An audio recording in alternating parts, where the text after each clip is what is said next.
Hello friends, good morning. Welcome to all of you. आज 16 अप्रैल 2021 का CHSL exam का shift 2 का मैथ एनालिसिस करेंगे और टोटल 25 क्वेश्चंस होंगे। जो भी क्वेश्चंस होंगे सभी क्वेश्चंस रियल क्वेश्चंस होंगे, ये हम हर एक बार बोलते हैं। लेकिन इसमें 25 क्वेश्चन जो पूरा करा रहे हैं तो 2-3 क्वेश्चंस शिफ्ट 1 वाला हो सकता है या शिफ्ट 3 वाला हो सकता है। तो टोटल 25 क्वेश्चंस इस वीडियो में कवर करने वाले हैं। सभी क्वेश्चंस जेन्युइन होंगे, आप किसी से भी पूछकर देख सकते हैं अगर आपको डाउट लगे तो। जैसे क्वेश्चंस नंबर फर्स्ट यहाँ पर हमने लिखा है और पढ़कर भी सुना रहे हैं। क्वेश्चंस बोल रहा है कि किसी त्रिभुज की माध्यिकाएं मतलब मीडियंस 9 सेंटीमीटर, 12 सेंटीमीटर एवं 15 सेंटीमीटर की है, तो इस त्रिभुज का क्षेत्रफल बताइए। इसका बेसिक अप्रोच बहुत ही लॉन्ग होता है, तो आपको एक फॉर्मूला ध्यान रखना है, ये वाला जो हमने यहाँ पर लिखा है।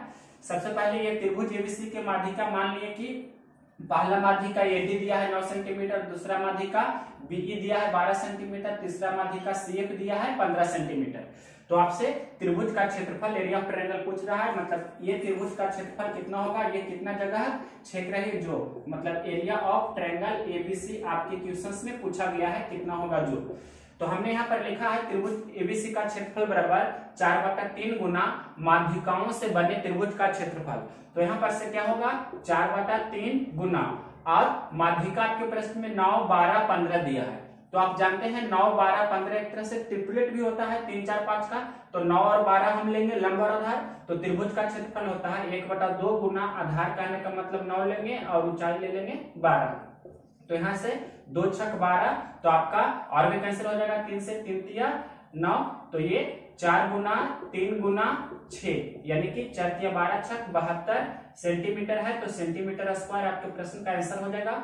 ये बहुत ही सिंपल अप्रोच है, आपको ये फॉर्मूला ध्यान रखना है। टोटल 25 क्वेश्चंस कराएंगे, आपको ध्यान रखना है। 16 अप्रैल है 2021 का सेकेंड शिफ्ट का एनालिसिस कर रहे हैं। क्वेश्चंस नंबर फर्स्ट के बाद देखिए सेकेंड नंबर क्वेश्चंस नंबर देखिए सेकेंड। ये बोल रहा है कि ए और बी किसी काम को 20 दिनों में, बी और सी उसी काम को 15 दिनों में, सी और ए उसी काम को 12 दिनों में करते हैं, तो ए बी सी मिलकर उस काम को कितने दिन में पूरा करेंगे। तो 20, 15 और 12 का एलसीएम निकालेंगे तो 60 आएगा, मतलब 60 यूनिट हमें टोटल काम करना है।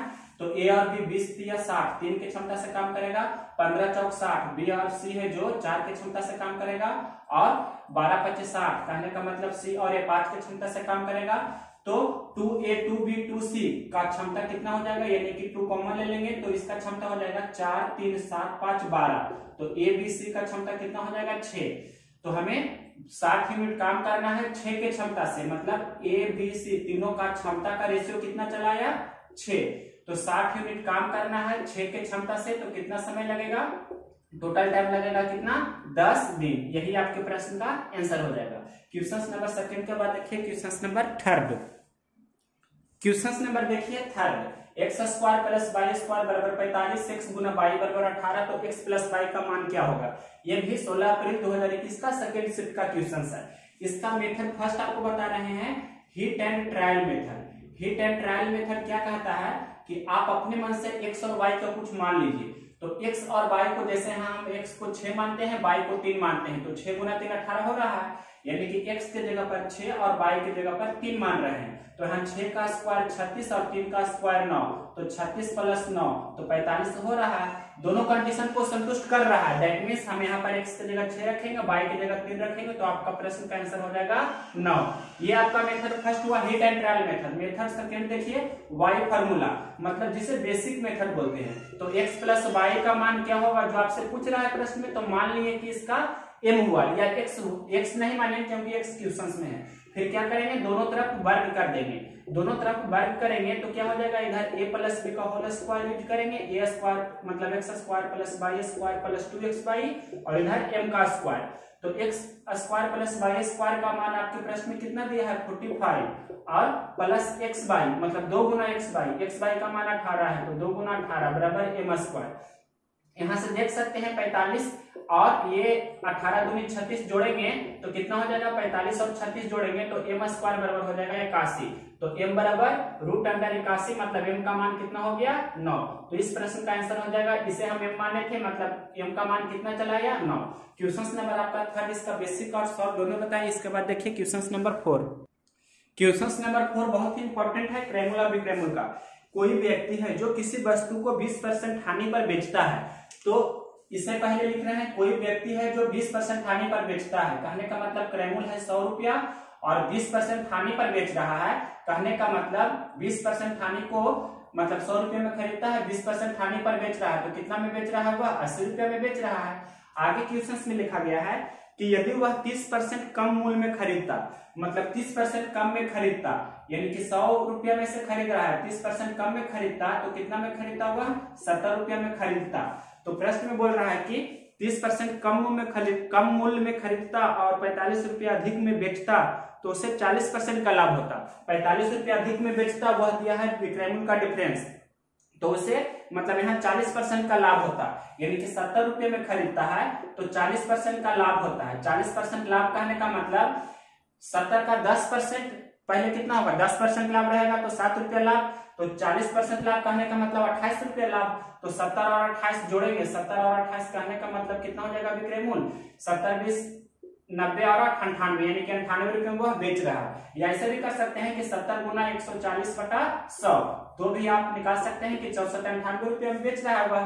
तो देखिए पहले 80 रुपये में बेच रहा था, अब बेच रहा है 98 रुपये में, तो यहाँ विक्रय मूल्य का डिफरेंस कितना का है, 80 से 98 हो रहा है, मतलब 18 रुपये का डिफरेंस है। और प्रश्न में आपको कितना दिया है, 45 रुपये अधिक में बेचता है, यानी कि इस 18 रेशियो का वैल्यू आपके प्रश्न में कितना दिया है, 18 रेशियो का वैल्यू दिया है 45 रुपया अधिक में बेचता है, मतलब 18 रेशियो का वैल्यू 45 रुपया दिया है, ये रेशियो में है, 18 रुपया है जो रेशियो में है, 18 रेशियो का वैल्यू 45 रुपया, तो एक रेशियो का वैल्यू कितना हो जाएगा 45/18, कहने का मतलब 9 दूनी 18, 9 पच्चे 45, एक रेशियो का वैल्यू 2.5 रुपया, मतलब 2.5 रुपया। तो क्रय मूल्य का मतलब होता है 100 रुपया, यानी कि 100 रेशियो का वैल्यू कितना हो जाएगा, 100 रेशियो का वैल्यू एक रेशियो का 2.5 रुपया, तो 100 रेशियो का कितना हो जाएगा 100 गुना 2.5, और 100 गुना 2.5 कहने का मतलब कितना हो गया, यहाँ पर 25 पर 00 और 1 अंक बाद दशमलव, यानी कि कहने का मतलब 250 रुपया आपके प्रश्न का ये हो जाएगा क्रय मूल्य, यानी कि कॉस्ट प्राइस। क्वेश्चन नंबर 4 बहुत ही इंपॉर्टेंट था, आपने देखा इस प्रकार के क्वेश्चन हमेशा पूछे जाते हैं। इसके बाद देखिए 5th नंबर क्वेश्चन बोल रहा है 3 नंबर की, ये क्वेश्चन नंबर आपका है 5। ये बोल रहा है कि 3 व्यक्तियों की औसत आयु 16 वर्ष है, यदि उनकी आयु का अनुपात 4:5:7 है तो सबसे छोटे व्यक्ति की आयु बताइए। मतलब 3 व्यक्ति है, तीनों व्यक्ति की आयु का आपका जो रेशियो दिया गया है कितना दिया गया है 4, 5, 7, ये आपके प्रश्न में दिया गया है। और प्रश्न में ये लिखा है कि 3 व्यक्तियों की औसत आयु कितना है 16 वर्ष, तो योगफल बराबर होता है औसत गुना संख्या। आप जानते होंगे कि योगफल बराबर क्या होता है, योगफल बराबर होता है औसत गुना संख्या, मतलब इसका यूज करेंगे तो 16, आपके प्रश्न में लिखा है कि 3 व्यक्ति का औसत आयु 16 वर्ष है, तो तीनों व्यक्तियों की आयु का योगफल कितना हो जाएगा औसत गुना संख्या, कहने का मतलब 16 गुना 3, तो बोल सकते हैं योगफल कितना है 48। यहाँ योगफल तीनों का कितना है, मतलब पहला, दूसरा और तीसरा, तीनों व्यक्ति की आयु का योगफल कितना है टोटल, तो 7, 5, 12, 4, 16, इतना आप समझे, 7, 5, 12, 4, 16, मतलब तीनों व्यक्तियों का आयु का योगफल 16 है। और प्रश्न में दिया है योगफल कितना है 48, 16 रेशियो का वैल्यू 48 दिया है, तो एक रेशियो का वैल्यू मतलब इस प्रकार से लिखते हैं 16 रेशियो का वैल्यू 48, तो एक रेशियो का वैल्यू 48/16, कहने का मतलब कितना हो गया 3। तो आपसे पूछ रहा है सबसे छोटा व्यक्ति, तो 4 रेशियो का वैल्यू कितना हो जाएगा, 4 रेशियो का वैल्यू हो जाएगा 3 गुना 4, कहने का मतलब 12 वर्ष। ये आपके प्रश्न का आंसर हो गया। ये ऐसे भी बना सकते हैं कि एक रेशियो का वैल्यू 3, तो 4 रेशियो का वैल्यू कितना हो जाएगा 12। अगर जो पूछता दूसरा व्यक्ति की आयु, दूसरा जो सबसे बड़ा है तो कितना हो जाता 15, और अगर जो तीसरा व्यक्ति की पूछता तो मतलब इसमें 3 से गुना करते 21 हो जाता। सबसे बड़ा व्यक्ति की आयु 21 वर्ष हो जाता। क्वेश्चन नंबर 5 आप समझ चुके होंगे। देखिए इसके बाद 6 नंबर क्वेश्चन नंबर 6 बोल रहा है कि किसी घन का विकर्ण रूट 12 सेंटीमीटर है तो इसका आयतन बताइए। आप जानते हैं घन का विकर्ण का एक फॉर्मूला होता है, घन का विकर्ण बराबर क्या होता है √3 गुना भुजा, ये आपका घन का विकर्ण होता है, जहां ए होता है साइड्स ऑफ क्यूब। घन का विकर्ण आपके प्रश्न में दिया है √12, तो √12 बराबर कितना हो जाएगा √3 गुना ए। तो यहाँ पर से ए बराबर कितना हो जाएगा, या इधर ही लिख सकते हैं ए बराबर हो जाएगा √12 बटा कितना हो जाएगा √3। अब इसे हम पूरा इस प्रकार से लिख सकते हैं कि √12 बटा कितना हो गया 3, तो 3 चौके 12, यानी कि कितना हो गया ये √4, तो 4 का वर्गमूल 2, यानी कि आपका साइड कितना चला आया 2।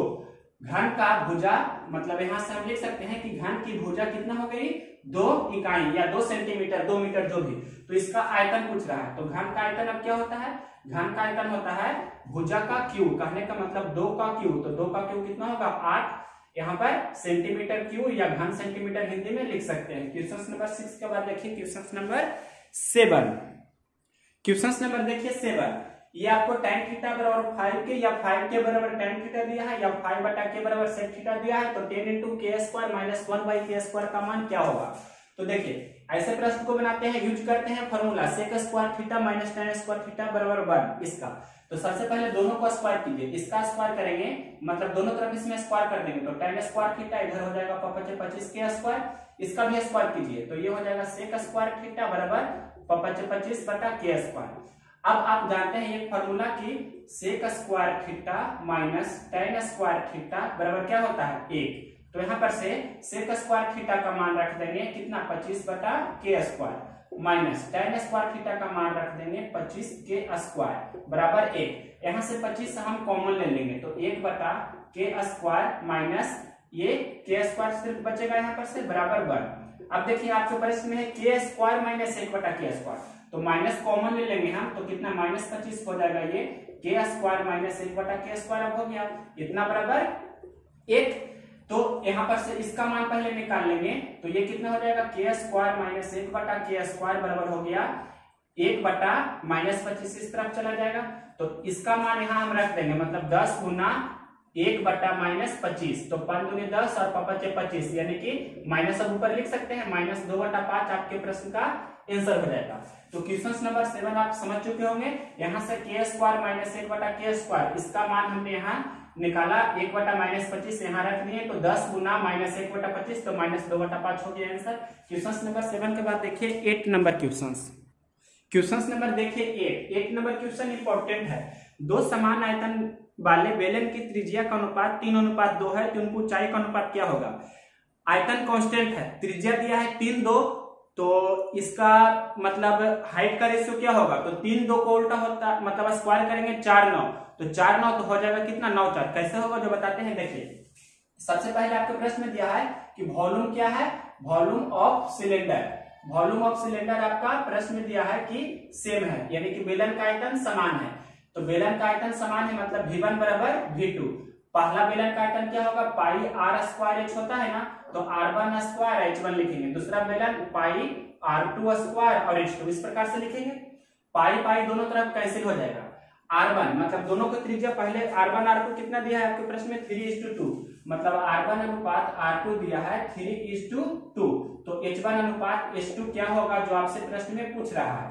तो देखिए R1 स्क्वायर कहने का मतलब 3 का स्क्वायर गुना H1 यहाँ कितना हो जाएगा R2 स्क्वायर, R2 कितना है 2 तो 2 का स्क्वायर गुना H2 तो ये कितना हो गया 9H1 बराबर 4H2 तो H1 अनुपात H2 मतलब H2 किस तरफ लाएंगे तो H1 बटा H2 इधर 4 है पहले से और 9 इधर गुना में है मतलब 4 बटा 9 हुआ ना तो इसे हम बोल सकते हैं कि H1 अनुपात H2 कितना हो गया 4:9।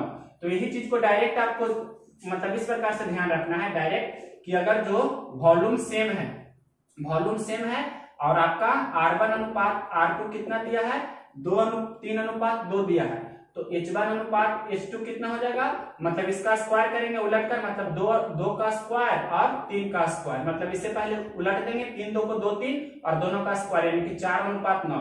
इस प्रकार से आप डायरेक्ट बना सकते हैं मेथड सेकंड के रूप में अगर जो प्रैक्टिस है आपका तब। क्वेश्चन नंबर 8 हो गया, बेसिक और शॉर्टकट दोनों बताए हैं 8 नंबर का। देखिए 9 नंबर क्वेश्चन नंबर देखिए 9 और 10 दोनों। तो 10 नंबर क्वेश्चन पहले देख लेते हैं। ये आपका इस प्रकार का कोई ट्रायंगल है ABC जिसका इंटरनल एंगल बाइसेक्टर है मतलब ये वाला कोण अगर जो पूरा x है तो ये x/2 ये x/2 होगा। इंटरनल एंगल बाइसेक्टर आप जानते हैं इसी प्रकार से C को आगे की ओर बढ़ाएं D तक और एक्सटर्नल एंगल बाइसेक्टर इस प्रकार से तो ये जो कोण बन रहा है 35 डिग्री आपके प्रश्न में दिया है मतलब ये आपके प्रश्न में दिया गया है। तो ये इंटरनल एंगल बाइसेक्टर का मतलब ये आंतरिक कोण हो जाए कितना होगा जो आपके क्वेश्चंस में पूछा गया है। तो आप जानते हैं यहाँ पर जो भी कोण होता है मतलब एक्सटर्नल का यहाँ पर क्या होता है ये दुगना होता है या उल्टा बोल सकते हैं इसका ये आधा होता है, तो ये 35 है, तो इसका दुगना यहाँ पर कितना होगा 70 डिग्री। तो यही आपके प्रश्न का आंसर हो जाएगा 70 डिग्री, जो क्वेश्चन नंबर आपका 10 था। इसके बाद देखिए question number 9, cos 4 theta minus sin 4 theta. तो यहाँ पर यूज करेंगे आपका इसका स्क्वायर कर देंगे, मतलब cos स्क्वायर थीटा का स्क्वायर और माइनस sin स्क्वायर थीटा का स्क्वायर। अब A square minus B square use करेंगे, A plus B into A minus B. कहने का मतलब cos square theta plus sin square theta और इंटू cos स्क्वायर थीटा और माइनस sin स्क्वायर थीटा। यहाँ पर से आपको पता होगा इसका मान कितना होता है, इसका मान होता है 1। तो यहाँ पर लिखेंगे 1 गुना ये कितना हो जाएगा cos square theta minus sin square theta. इसे ब्रैकेट में ही लिखेंगे, 1 से गुना करेंगे तो इतना ही रहेगा। और ये किसका फॉर्मूला होता है, ये होता है मतलब cos square theta minus sin square theta. ये डायरेक्ट आपको पता होना चाहिए cos 2 थीटा का होता है। तो आपके प्रश्न का ऑप्शन में ये होना चाहिए cos 2 थीटा, यही आंसर होगा। cos 2 थीटा का 4 फॉर्मूला होता है, इसका 4 फॉर्मूला होता है। चारों फॉर्मूला आपको ध्यान रखना है। पहला फॉर्मूला हम यहाँ चारों लिख रहे हैं, देखिए cos 2 थीटा का पहला होता है 2 cos square theta minus 1। cos 2 theta का दूसरा फॉर्मूला होता है 2 cos स्क्वायर थीटा माइनस 1 पहला, दूसरा formula 1 minus 2 sin square theta. और cos 2 थीटा का तीसरा फॉर्मूला होता है 1 माइनस tan स्क्वायर थीटा बटे 1 प्लस tan स्क्वायर थीटा। ये हो गया 2 cos square theta minus 1, 1 minus 2 sin square theta, 1 minus tan square theta बटे 1 प्लस tan स्क्वायर थीटा। एक फार्मूला और होता है ये वाला cos स्क्वायर थीटा, मतलब cos 2 थीटा बराबर होता है cos square theta minus sin square theta, जो आपको यहाँ पर ये क्वेश्चंस में था। cos square theta minus sin square theta बराबर cos 2 थीटा। तो ये चारों आपको ध्यान रखना है। क्वेश्चंस नंबर 9 का फुल्ली कंप्लीट डिटेल हमने बताया जितना हो सके पूरा। इसके बाद देखिए 10 नंबर, देखिए क्वेश्चन नंबर 10, ये आपको दिया गया है इस प्रकार से। तो इसका एक फॉर्मूला होता है, इसका क्या फॉर्मूला होता है जो पहले पता होना चाहिए। यहाँ हम लिख रहे हैं A cube plus B cube plus C cube minus 3abc बराबर फॉर्मूला होता है, आपको पता होना चाहिए a plus B plus C into इसी का होल स्क्वायर, यहाँ a plus B plus C का होल स्क्वायर और minus 3 times of A B plus B C plus C A. ये आपका एक्सपेंडेड रूप है, मतलब जो आप जानते हैं उसी का बढ़ा हुआ रूप है। तो यहाँ पर से a plus B plus C का मान आपके प्रश्न में 10 दिया है, तो यहाँ पर से 10 लिख दिए। यहाँ पर 10 का क्या हो जाएगा स्क्वायर हो जाएगा और माइनस 3 इंटू ये जो पूछ रहा है इसे हमने ऐसे ही रहने दिया A B plus B C plus C A. अब देखिए ये भी आपके प्रश्न में दिया है, इतना का मान आपके प्रश्न में डायरेक्ट दिया है 250। तो यहाँ पर से ये गुना में है तो 10 पहले 1 0 कैंसिल हो जाएगा, यानी कि 25 बराबर हो गया आपका ये 10 का स्क्वायर कितना 100 और minus 3 into A B plus B C plus C हो गया। यहाँ पर मतलब आप डायरेक्ट यहाँ लिख रहे हैं कि मतलब माइनस है जो इस तरफ इसे लेकर आएंगे और प्लस मतलब 25 को इस तरफ लेकर जाएंगे, तो माइनस इस तरफ आएगा तो प्लस 3ab और मतलब A B plus B C plus C हो जाएगा 100 माइनस मतलब प्लस 25 इस तरफ जाएगा तो कितना हो जाएगा माइनस 25 यानी कि 75। अब ये 3 से काट देंगे 25 या 75, मतलब A B plus B C plus C A का मान आपके प्रश्न में कितना हो गया 25। तो यहाँ पर से 1/5 गुना इसका मान 25, तो 25, तो आपका आंसर कितना हो जाएगा इस प्रश्न का 5 यानी कि 5। 10 नंबर का आंसर हो गया 5। इसके बाद देखिए 11 क्वेश्चन नंबर देखिए 11, ये भी इंपॉर्टेंट क्वेश्चन है। तो देखिए इसे भी वही फॉर्मूला बनाएंगे जो अभी हमने लिखा था कि x cube plus y cube plus z cube minus 3xyz बराबर क्या होगा, इतना बराबर होगा xyz, पहले ये वाला होगा xyz इंटू यहाँ पर x square plus Y square plus z square minus x y minus y z minus z x. ये फर्स्ट फॉर्म होता है जो यूज किया हमने। तो देखिए यहाँ पर आपके प्रश्न में x cube y cube z cube का मान 34 दिया है, तो 34 माइनस 3xyz हो गया सबसे पहले। इधर देखिए xyz का मान आपके प्रश्न में 4 दिया है, x square y square z square का मान आपके प्रश्न में नहीं दिया गया है, ये नहीं दिया गया है तो इसे हमने ऐसे ही रहने दिया। तो इसे ऐसे ही रहने देते हैं, मतलब x square plus Y square plus z square. लेकिन इसका मान आपके प्रश्न में 1 दिया है तो माइनस 1 लिख सकते हैं, मतलब माइनस कॉमन लेंगे तो x y plus y z plus z x हो जाएगा। अब देखिए x square plus Y square plus z square आप निकाल सकते हैं, इसका होल स्क्वायर करेंगे मतलब x plus y plus z बराबर आपके प्रश्न में कितना दिया है 4 दिया है, दोनों तरफ स्क्वायर कर देंगे तो ये क्या होता है x square plus Y square plus z square +2 into x y plus y z plus z x, इस प्रकार से होता है। इतना बराबर कितना 16। तो आपको पता होना चाहिए ये मान आपके प्रश्न में निकालना है ये वाला, और ये आपको दिया गया है 1, तो ये आपका हो जाएगा x square plus Y square plus z square बराबर लिखते हैं डायरेक्ट 16, और +2 गुना मतलब प्लस उस तरफ जाएगा ये तो माइनस हो जाएगा, और 2 इसका मान 1 दिया है तो 2 गुना 1, 16 में से 2 जाएगा तो 14, यानी कि इसका मान आपके प्रश्न में इतना की जगह पर हम 14 लिख सकते हैं यहाँ पर, तो डायरेक्ट यहीं पर लिख रहे हैं कितना हो गया इसका मान 14। अब 14 में से 1 जाएगा तो कितना होगा 13, और 4 गुना 13 तो कितना हो जाएगा 13 चौके 52। अब ये आपका 34 प्लस 52 है, इधर आएगा 34 माइनस 52 हो जाएगा, जैसे भी चाहे आप कर सकते हैं। और -3xyz बराबर कुछ तरफ हो जाएगा तो +3xyz हो गया। अब यहाँ पर से 34 में से 52 घटाइएगा तो 34 और 16, 34 6 40 10 50, 16 और 2 18, मतलब 18 हो गया। 18 बराबर कितना हो गया, 18 बराबर आपका हो गया 3xyz, इतना समझे। 34 माइनस 52 माइनस 18 होगा तो 3 6 18, मतलब ये आपका xyz का मान कितना हो गया -6। तो आपसे पूछ रहा था 2xyz, तो देखिए xyz आपका मान है कितना -6, तो दोनों तरफ 2 से गुना कर देंगे तो कितना हो जाएगा 2 गुना -6, तो -12 आपके प्रश्न का आंसर हो जाएगा। -12 इसका आंसर हुआ। क्वेश्चन नंबर आपका था 11। इसके बाद देखिए 12 नंबर क्वेश्चन नंबर देखिए 12, ये भी बहुत इंपॉर्टेंट क्वेश्चन है। ये आपको फॉर्म पहले पता होना चाहिए, ये फॉर्मूला होता है पहले बना देते हैं या फॉर्मूला ही लिख देते हैं, cos theta into cos 60 plus theta, और यहाँ पर इसके पहले होना चाहिए cos 60 माइनस थीटा, ये तो इसका फॉर्मूला होता है। यहाँ लिख रहे हैं क्या होता है 1/4 cos 3 थीटा, और वही फॉर्मूला होता है साइन में भी। अगर जो यहाँ पर साइन रहे तो क्या हो जाएगा, साइन रहने पर मतलब साइन 60 प्लस थीटा और इंटू साइन थीटा और into sine 60 minus 60 plus theta, यहाँ पर माइनस थीटा होगा, तो ये हो जाएगा कितना 1/4 साइन 3 थीटा, मतलब कॉस में रहेगा तो कॉस और साइन में रहेगा तो साइन। तो यहाँ पर देख सकते हैं थीटा की जगह पर हम लिख देते हैं 40, मतलब यहाँ पर जैसे 40 रख रहे हैं तो 40 डिग्री और 60 माइनस 40, तो और यहाँ पर 60 प्लस 40, 40 नहीं 40 20 रखते हैं, 20 रखेंगे तो हो जाएगा, 20 रखेंगे तो देख सकते हैं आपका ये पूरा क्लियरली हो रहा है, यानी कि ये कितना हो जाएगा देख सकते हैं यहाँ पर cos 60 माइनस 20 तो कितना होगा cos 40, यहाँ पर cos 20 और ये कितना है 60 और 20 80, cos 80। तो कहने का मतलब cos 20 40 और 80 ये इसका हो जाएगा 1/4 cos 3 थीटा की जगह पर कितना लिखेंगे 20 डिग्री। तो ये आपका हो जाएगा, ये जो हमने अंडरलाइन किया, और cos 60 का मान होता है कितना 1/2। अब इसे हल कर दीजिए तो यहाँ पर से एक लाइन और बढ़ा देते हैं 1/4 गुना cos 3 थीटा मतलब 3 गुना 20, तो ये भी आपका हो गया cos 60 डिग्री ही, और ये 1/2 पहले से है। cos 60 के जगह पर हम लिख सकते हैं 1/2, तो 1/4 गुना 1/2 गुना 1/2, तो 4 दूनी 8 दूनी 16, तो 1/16 आपके प्रश्न का आंसर हो जाएगा। अगर जो साइन के फॉर्म में रहता तब भी इसी प्रकार से बनता। क्वेश्चन नंबर 12 आप समझे। देखिए 13 नंबर क्वेश्चन नंबर देखिए 13, यदि x प्लस 1/x 7 है तो x³ प्लस 1/x³ कितना होगा। तो आप जानते हैं फॉर्मूला कि x प्लस 1/x बराबर अगर जो k है तो x³ प्लस 1/x³ का मान कितना होता है, इसी k का q होता है और माइनस 3 टाइम्स ऑफ k होता है, मतलब 3 गुना k।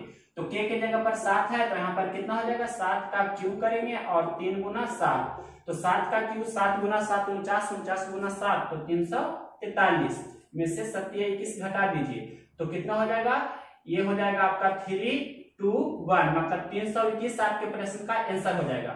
क्वेश्चन नंबर घटा कर देख सकते हैं 3 में से क्या तो यहाँ पर हो जाएगा 2 हो जाएगा, मतलब 322 आपके प्रश्न का आंसर होगा। ये 13 के बाद यहाँ बता रहे हैं आपका 14 नंबर क्वेश्चन।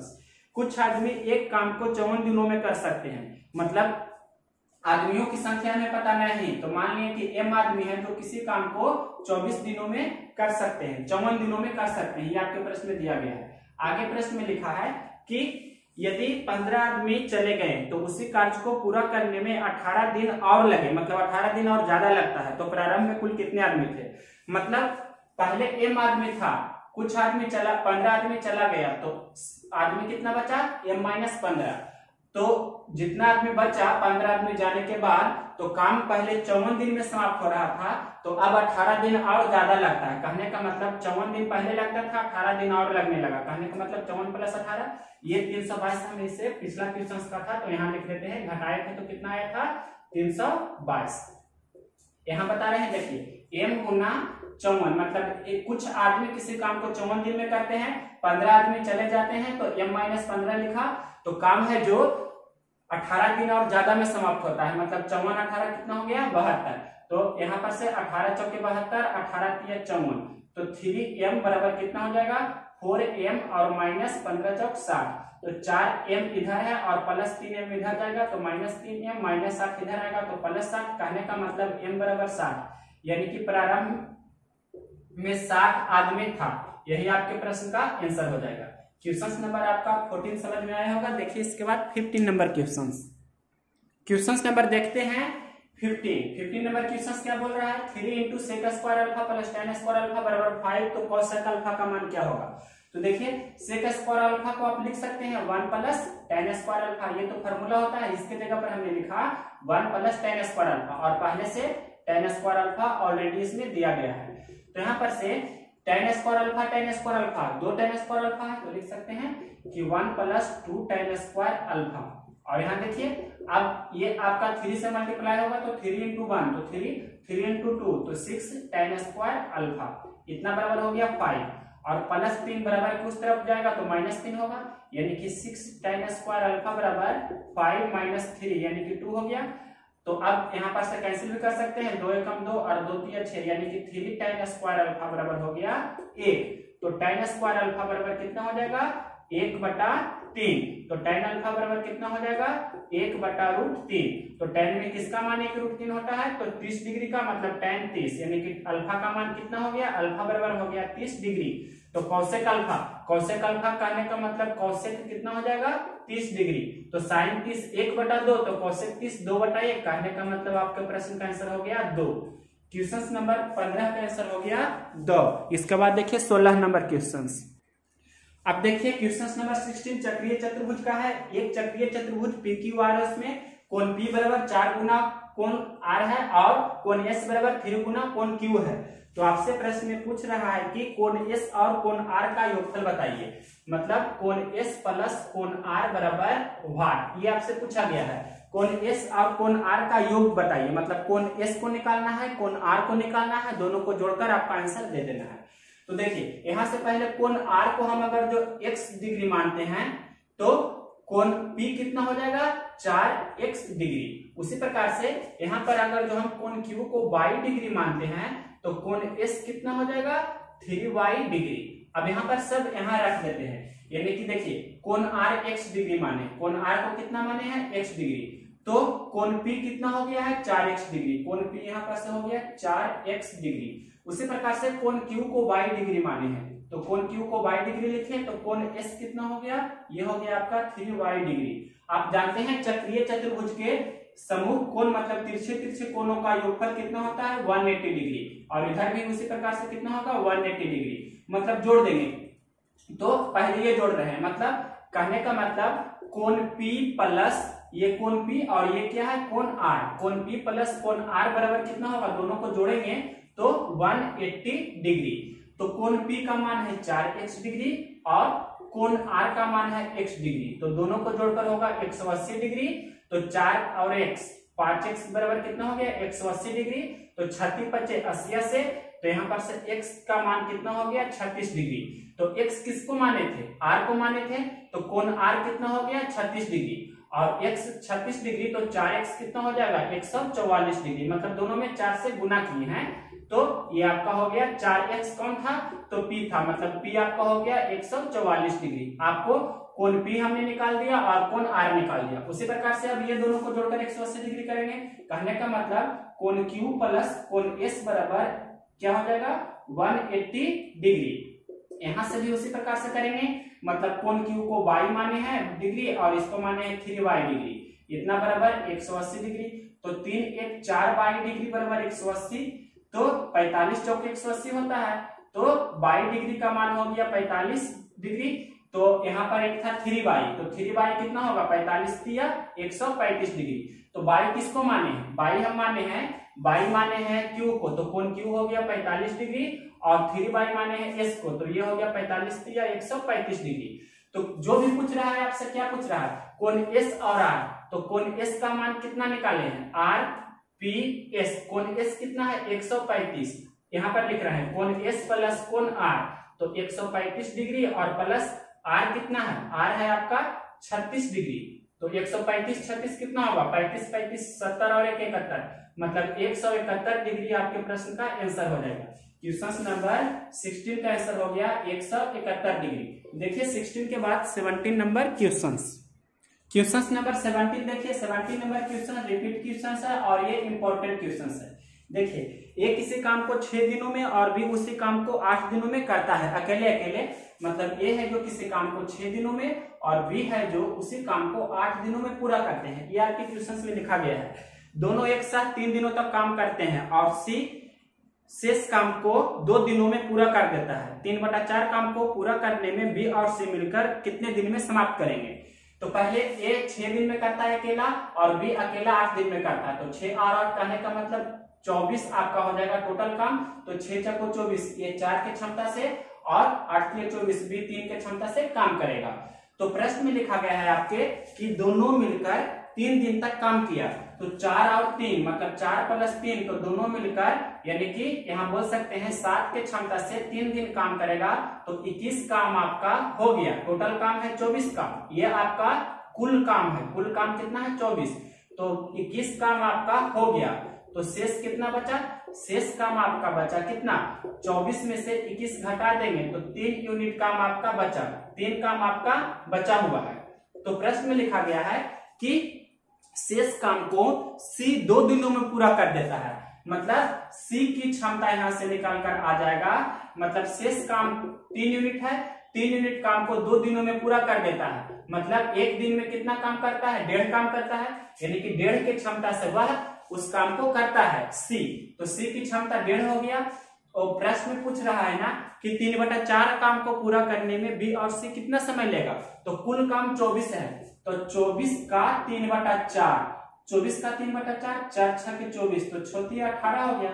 24 काम का प्रश्न में दिखा है 3/4 काम को पूरा करने में, तो टोटल काम 24 है, तो 24 का 3/4 कितना हो गया 4 6 24, तो 6 18 काम। तो प्रश्न में पूछ रहा है कि बी और सी मतलब टाइम ऑफ बी और सी कितना होगा जो, तो 18 यूनिट काम करना है, मतलब कुल काम का 3/4 मतलब 75% भी बोल सकता था।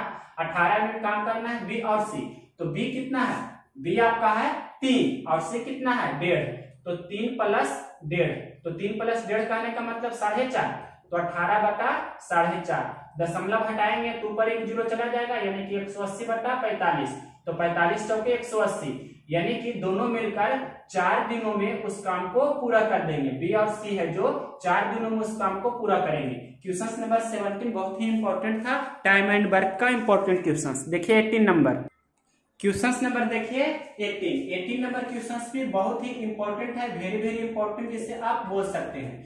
कैसे इंपॉर्टेंट है, इसका आप बेसिक से बनाएगा तो बहुत लेंथी बनेगा, कम से कम आपका 5 मिनट तो टाइम लॉस हो गए।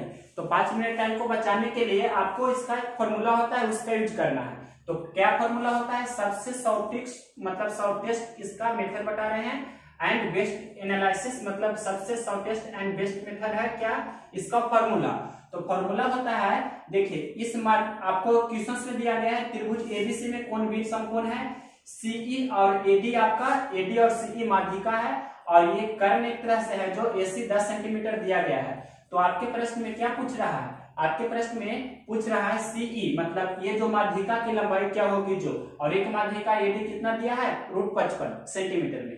तो देखिए पहला माध्यिका एडी है तो एडी का स्क्वायर प्लस दूसरा माध्यिका सीई है तो सीई का स्क्वायर, उसके बाद क्या करेंगे, उसके बाद बराबर, और आपका AC का स्क्वायर करेंगे, लेकिन AC का स्क्वायर करेंगे लेकिन इसका कितना 5/4 गुना, AC का स्क्वायर करेंगे तो कितना होगा ये 5/4 टाइम्स। ये आपका फॉर्मूला होता है, यही आपको ध्यान रखना है, इसी पर ये क्वेश्चन तुरंत बनेगा। अगर तो बेसिक से बनाइएगा तो बहुत लेंथी बनेगा। तो एडी, एडी कहने का मतलब कितना दिया है √55, तो यहाँ पर लिख देंगे कितना √55 का स्क्वायर प्लस सीई तो आपको निकालना है, देखिए सीई निकालना है तो सीई को ऐसे ही रहने दिया 5/4। एसी दिया है आपके प्रश्न में, ये एसी कितना दिया है 10, तो यहाँ पर ये जो 10 दिया है आपके प्रश्न में, तो ये 10 का क्या हो जाएगा स्क्वायर हो जाएगा। अब हल कर देते हैं, रूट से स्क्वायर कैंसिल हो जाता है तो 55 प्लस सीई का होल स्क्वायर, इधर कितना हो जाएगा 5/4, 10 का स्क्वायर 100 और ये 25 चौके 100, तो 25 गुना 5 तो 125 बराबर में हो गया। अब यहाँ लिख रहे हैं हम थोड़ा, सीई का स्क्वायर किए, सीई का स्क्वायर बराबर 125 इधर है और 55 उस तरफ जाएगा तो -55, यानी कि 125 में से आप 55 घटा दीजिए, तो 125 में से 55 घटाइएगा तो कितना हो जाएगा, यहाँ पर से 70 हो जाएगा, तो सीई बराबर कितना हो जाएगा √70, मतलब दूसरा माध्यिका की लंबाई हो जाएगा √70 सेंटीमीटर। बहुत ही इंपॉर्टेंट क्वेश्चन है और बहुत ही इसका बेस्ट और सटीक एनालिसिस बाय फार्मूला दिए हैं। देखिए क्वेश्चन नंबर 19 नंबर क्वेश्चन पढ़ रहे हैं, ये पार्टनरशिप का क्वेश्चन है। नितिन और मुकेश ने प्रारंभ में 50,000 रुपया निवेश करके एक व्यापार आरंभ किया। 4 महीना बाद नितिन ने 10,000 रुपया वापस उसको लेना पड़ा। 4 महीना बाद नितिन ने 10,000 रुपया वापस ले लिया। यदि वर्ष के अंत में कुल 28,000 रुपया मतलब 28,000 रुपया का लाभ हुआ है तो नितिन को कुल कितना लाभ हुआ है। मतलब आप पहले एक फॉर्मूला जानते होंगे कि लाभ बराबर क्या होता है, जो भी पूंजी लगाया है और जो भी समय है तो पूंजी और समय का गुणनफल ही होता है लाभ। तो लाभ का हम यहाँ पर रेशियो लिखेंगे, लाभ का रेशियो लिखेंगे पूंजी गुना समय में। तो एक पहले नितिन है और दूसरा क्या है नितिन और मुकेश, मतलब नितिन और मुकेश के लाभ का रेशियो निकालेंगे। तो देखिए 50,000 रुपया पूंजी लगाता है तो वह 4 महीना बाद नितिन फिर 10,000 रुपये वापस ले लेता है, 4 महीना बाद वापस लेता है, तो 4 महीना तक तो 50,000 रुपये लगाया नितिन है जो 50,000 रुपया 4 महीना तक लगाया। उसके बाद आगे प्रश्न में लिखा है कि 4 महीना बाद नितिन 10,000 रुपया ले लिया, तो 50,000 पहले था, अब 10,000 ले लिया तो 40,000 ही रहा ना, तो 40,000 रुपया कितना महीना के लिए रहा 8 महीने के लिए, क्योंकि 1 वर्ष तक लास्ट में दिया है। तो ये आपका हो गया। अब मुकेश के बारे में बोल रहा है तो मुकेश भी 50,000 रुपया निवेश करता है, दोनों मिलकर 50,000 रुपया, मतलब मुकेश भी और नितिन भी दोनों 50,000 रुपया निवेश कर रहा था। तो 50,000 रुपया निवेश करता है मुकेश भी वर्ष के अंत में, कहने का मतलब वो तो टोटल 12 महीने के लिए निवेश करता है, तो ये 50,000 रुपया निवेश करता है कितना 12 महीना के लिए। अब इसे हल कर देंगे तो सिंपल वे में हल कर देते हैं, मतलब ये 50 चौके 200 और 40 अर्थी 320, तो 200 और 320 कितना हो जाएगा 520, मतलब ये आपका हो जाएगा 520 कितना हो गया 520,000 हो गया, 520,000 हो गया। और ये कितना हो जाएगा, ये आपका इसे ऐसे ही रहने देते हैं, कितना है 50,000 और गुना 12, तो 30 पहले कैंसिल कर देते हैं। ठीक, अब यहाँ पर से या इसे आप डायरेक्ट भी लिख सकते थे, 12×5 60 यहाँ पर लिख सकते थे, मतलब ये कितना हो गया 60 मतलब 600 हो गया, 3 0 कैंसिल हो जाएगा। तब अब और कैंसिल कर सकते हैं आप, तो और कैंसिल कीजिएगा तो यहाँ पर से आपको देखना चाहिए कि कैंसिल करेंगे तो 13 चौके 52, यहाँ हो रहा है 13 चौके 52 और यहाँ हो जाएगा 15 चौके 60, एक बार 13 चौके 52 और ये हो जाएगा 15 चौके 60, तो 150, 1 0 डिसमिस हो रहा है, उसे हम बैलेंस कर देते हैं थोड़ा क्वेश्चंस रोक कर।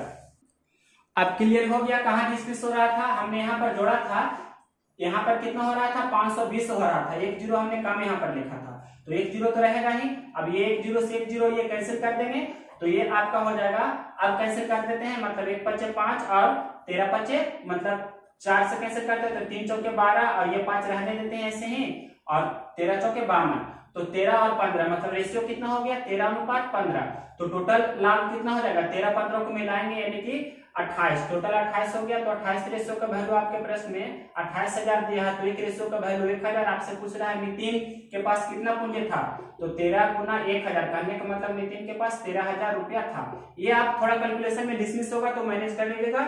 यहाँ पर क्वेश्चन नंबर 19 है, देखिए क्वेश्चन नंबर 20 नंबर क्वेश्चन बोल रहा है कि एक कंपनी एक जूते की जोड़ी 2,000 रुपये में बनाती है और उसे एक विक्रेता को 12.5% लाभ पर बेचती है। फिर विक्रेता कोई ग्राहक को 2700 रुपये में बेचता है, तो विक्रेता को कितना % लाभ होगा। देखिए सबसे पहले कंपनी कोई जूता बनाती है तो कंपनी कितना रुपये में वह जूता बनाती है? 2000 रुपये में। आगे प्रश्न में लिखा है कि ये कंपनी अब 12.5% लाभ पर, मतलब 12.5% लाभ पर ये कंपनी है जो किसी विक्रेता के यहाँ इस जूता को बेचता है। तो विक्रेता के यहाँ 12.5% पर बेच रहा है, तो कितना में बिकेगा? 12.5% कहने का मतलब फ्रैक्शन वैल्यू कितना होता है? एक, इसे लिख सकते हैं प्लस 12.5%, लाभ को प्लस से दिखाते हैं, तो 12.5% का मतलब 1/8। तो 8 रुपये में कमा, 8 रुपये उसका प्रिंट प्राइस या 8 रुपये क्रय मूल्य है, 1 रुपया लाभ हो रहा है, तो वह 9 रुपये में बेच रहा है, यानी कि 9/8। तो 2000 मतलब यहाँ डायरेक्ट लिखेंगे 2000 गुना 9/8, तो 125 × 1000, तो 125 दूनी 250 बार में कैंसिल हो जाएगा, तो 25 नंबर 225, यानी कि 2250 रुपये में वह विक्रेता के यहाँ वह वस्तु मतलब वह जूता जाएगा। अब विक्रेता है जो किसी ग्राहक को, मतलब कोई ग्राहक को वह जूता बेचता है, ग्राहक को 2700 रुपया में वह जूता बेच रहा है या विक्रेता, तो कितना % का लाभ हो रहा है? तो 2250 मतलब देख सकते हैं कितना, मतलब घटा दीजिए इससे, प्रतिशत लाभ आपको निकालना है। तो पहले लाभ कितना का हो रहा है? तो 50 रुपया और दे देंगे तो कितना हो जाएगा? 2300, 23 और 4 2700 होता है, यानी कि 450 रुपया का लाभ हो रहा है। तो लाभ किस पर हो रहा है? 2250 पर, मतलब 2250 रुपया पर लाभ हो रहा है, 450 रुपया लाभ। परसेंट लाभ के लिए गुना 100 करेंगे, 1 0 से 1 0 कैंसिल, 45 पचे कितना होता है? 225, तो 1/5, या ऐसे भी कर सकते हैं 20 × 100, तो 20% लाभ आपके प्रश्न का आंसर हो जाएगा। क्वेश्चन नंबर आपका था ये, इंपॉर्टेंट था, क्वेश्चन नंबर 20। इसके बाद देखिए 21 नंबर क्वेश्चन बोल रहा है कि एक 210 मीटर लंबी ट्रेन किसी व्यक्ति को 12 सेकंड में पार कर जाती है। वह व्यक्ति ट्रेन की विपरीत दिशा में 6 किलोमीटर प्रति घंटा से चल रही है, तो ट्रेन की चाल बताइए। ट्रेन की चाल मान लीजिए कि 1 किलोमीटर प्रति घंटा है, ट्रेन की चाल आपसे पूछ रहा है, तो ट्रेन की चाल को किलोमीटर प्रति घंटा में ही मान लिया, x किलोमीटर प्रति घंटा है, और व्यक्ति की चाल आपके प्रश्न में दिया है 6 किलोमीटर प्रति घंटा। दोनों है जो एक दूसरे के विपरीत दिशा में है, तो सापेक्षिक चाल जुटेगा। प्रश्न आप जानते हैं समय बराबर क्या होता है? दूरी बटे चाल, टाइम बराबर डिस्टेंस अपॉन स्पीड। तो दिया है प्रश्न में कि 12 सेकंड में है जो पार कर जाती है, ट्रेन व्यक्ति को 12 सेकंड में पार कर जाती है, तो यहाँ पर 12 लिखने हैं, सेकंड में यह 12 सेकंड है, बराबर डिस्टेंस कितना है? कोई ट्रेन किसी व्यक्ति को पार करता है तो ट्रेन की सिर्फ अपनी लंबाई की गिनती होती है, व्यक्ति की लंबाई को शून्य माना जाता है। तो ट्रेन की लंबाई 210 मीटर है, तो 210 मीटर हो गया आपका टोटल लंबाई, मतलब डिस्टेंस। आगे प्रश्न में यहाँ पर दोनों व्यक्ति मतलब ट्रेन और व्यक्ति दोनों विपरीत दिशा में है, तो दोनों का सापेक्षिक चाल क्या होगा? जुटेगा। तो यहाँ पर क्या हो जाएगा? 6 + x या x + 6 भी लिख सकते हैं, और दोनों समान डायरेक्शन में अगर जो रहता है एक ही दिशा में, तो सापेक्षिक चाल घटता है, तो विपरीत दिशा में है तो जुटेगा। तो ये किलोमीटर प्रति घंटा में है, मीटर प्रति सेकंड में बदलेंगे, क्योंकि ये सेकंड में है, ये मीटर में है, तो मीटर प्रति सेकंड में बदलने के लिए 5/18 से गुना करते हैं, तो ये आपका हो जाता है मीटर प्रति सेकंड। तो मीटर से मीटर कैंसिल हो जाएगा, सेकंड ऊपर जाएगा, ये सेकंड ऊपर चला जाएगा, ये तो ये सेकंड से सेकंड भी कैंसिल हो जाएगा ना। अब यहाँ पर एक लाइन हम बढ़ा देते हैं, 12 ये 210 हो गया, और ये 18 ऊपर जाएगा तो गुना 18, और नीचे कितना है? 6 + x गुना कितना है? 5। तो पहले कैंसिल कर देते हैं, 5 से 42 × 5 210 होगा, और यहाँ पर से और भी कैंसिल करते हैं, 6 दूनी 12, 6 × 3 18, और ये 2 से 21 दूनी 42 कैंसिल होगा, तो 21 × 3 = 63, मतलब 63 बराबर 6 + x। तो 63 में से 6 घटा देंगे, यानी कि आपका x का मान कितना चला आया? 59। 13 में से 6 जाएगा तो 7, मतलब 57 आपका हो जाएगा किलोमीटर प्रति घंटा में। क्यों होगा किलोमीटर प्रति घंटा? हमने यहाँ माना था किलोमीटर प्रति घंटा में।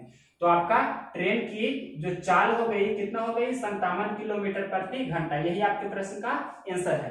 क्वेश्चन नंबर 21 समझ में आया होगा। देखिए इसके बाद 22 क्वेश्चन नंबर देखिए 22 नंबर क्वेश्चन है नाव और धारा से। एक नाव धारा की दिशा में 55 किलोमीटर की दूरी 5 घंटा में तय करती है, और वही नाव धारा के विपरीत दिशा में 75 किलोमीटर की दूरी 25 घंटा में तय करती है। तो नाव की गति बताइए।